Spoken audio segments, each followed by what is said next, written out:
दर्शक श्रोताहरू यति बेला भुन्टी सिरियलमा भनी गाउँ गएका भुवन सहर फर्किसकेका छन् भनी अब जेरी र श्रेयाको होस उडेको छ। हो साथीहरू, यहाँ के हुँदैछ भनेर मात्र यता भुवनले के सोध्न भ्याएका हुन्छन्, यता श्रेया र जेरीको भनी होस उडेको हामीले देख्न पाएका छौँ। हो साथीहरू, अब भनी भुन्टी सिरियलले कस्तो मोड लेला त साथीहरू। अब भुवन नभएकै अवस्था यही मौका हो भनेर मौकालाई छोपेर अब भुन्टीमाथि अन्याय र अत्याचार यतिसम्म गरेर अब भुन्टीलाई त्यस घरबाट निकाल्न बाध्य गराउने यी जेरी र श्रेयालाई अब भुवनले के गर्छन् होला त साथीहरू। हो साथीहरू, अब भुन्टी भने त्यस घरमा बस्न नसक्ने भएपछि आफैले त्यस घरलाई सदाका लागि छाडेर निस्केकै अवस्थामा अब बिरामी भएर बाटोमै ढल्न पुगेको अवस्थामै यता भद्रले पनि हस्पिटलसम्म निको बनाएर आफ्नै घरतर्फ लगेको दृश्य त हामी सबैले देखेका थियौँ। हो साथीहरू, अब भद्र पनि बाध्य थिए कि आफ्नो घरतर्फ भुन्टीलाई लान। अब भुन्टीले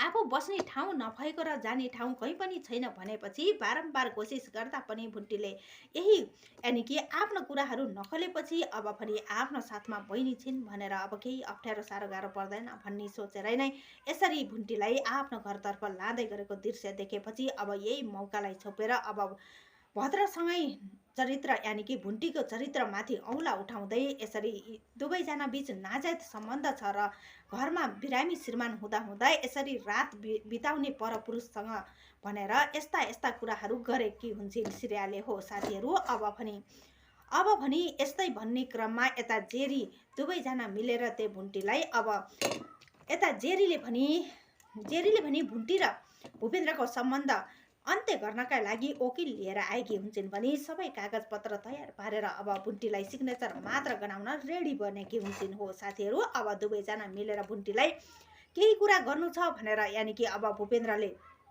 तिम्रो नाम जपेरै बसिरहेका छन्, खानासम्म खाएका छैनन् भनेर फकाइ लिएर गएर भुन्टीलाई पनि बाँधेका हुन्छन्। हो साथीहरू, चारै हातखुट्टा बाँधेर अब भुन्टीलाई पनि आफूले भने अनुसार नै काम गर्ने यानि कि उनीहरूले भनेको कुरामा राजी भए पश्चात पनि त्यहाँबाट हातखुट्टा खोलिदिएका थिए भने अब भुन्टीले भने हुन्छ तिमीहरूले जित्यौ, अब मैले सिग्नेचर गर्ने छु भनेर भनेकी हुन्छन् भने त्यसपछि हातखुट्टा सबै खोलिदिएपछि अब दुवैजनालाई भुन्टीले पनि छापड लगाउन थाल्छिन्। हो साथीहरू, अब भुन्टी पनि यति देखिए जस्तो सोझो भए पनि कहाँ यति सजिलै डिभोर्स दिन चाहन्थिन् र। हो साथीहरू, उनीहरूले रचिरहेको जालछेल भुन्टीलाई पक्कै पनि थाहा थियो। त्यसैले कारण पनि अब आफूले यसरी सजिलै डिभोर्स पेपरमा सिग्नेचर गर्न भुन्टीले चाहिन र वकिललाई सबै कुरा भनेपछि वकिल पनि अब तपाईँहरूको कुरामा सहमति म हुन सक्दिनँ र उहाँले यसरी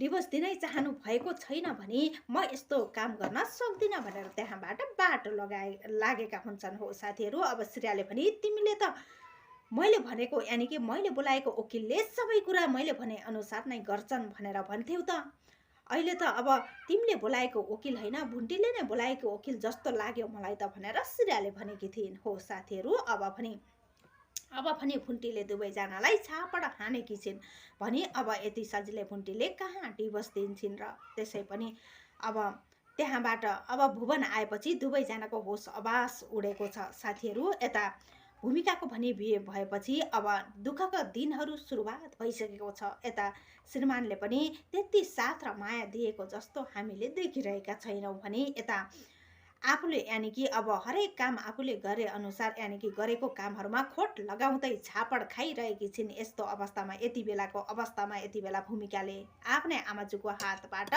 हरेक कामको लागि फोन यानि कि अब आफ्नै आमालाई फोन गर्दासम्म फोन तानेर सबै कुरा लगाउँदै रहेछ भनेर छापड हानेको दृश्यसम्म हामीले देख्न र सुन्न पाएका छौँ। हो साथीहरू, पक्कै पनि भूमिकाले यो भनेको आफूले गरेको कर्मको फल आफूले यति बेला भोग्दै आइरहेको दृश्य हामीले देख्न पाएका छौँ। साथीहरू, सोझी आफ्नो भाउजू भुन्टीमाथि अन्याय र अत्याचार गर्दै आमा छोरी मिलेर भोकै लडाएर भुन्टीलाई कतिसम्म गरेका थिए भन्ने कुरा त हामी दर्शक श्रोताहरूले पहिलेदेखि नै देख्दै आएका छौँ।